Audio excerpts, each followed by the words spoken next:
এক পাগলে বলছে, আমার আল্লাহ যদি খুশি হয়ে আমাকে জাহান্নাম দেয় আলহামদুলিল্লাহ। এবার শিক্ষিত সমাজ যারা আমাদের মতো কিছু আছে না, বেশি পণ্ডিত, এবার যাই বলতেছে সবাই চাই জান্নাতে যাইতে, এই পাগলে চাই জাহান্নামে যাইতে। কত বড় গাদা।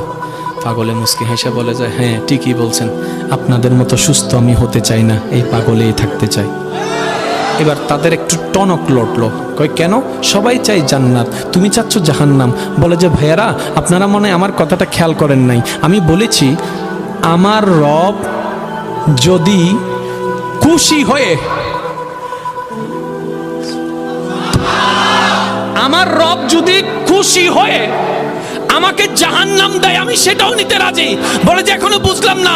পাগল বলে জ্ঞান দিয়ে রবের বিষয় বোঝা যায় না, দিল দিয়ে বুঝতে হয়। আরে শুনো, রব যখন খুশি হয়ে যাবে জাহান্নামটা জান্নাত হয়ে যাবে, রব যখন নারাজ হয়ে যাবে জান্নাতটা জাহান্নাম হয়ে যাবে।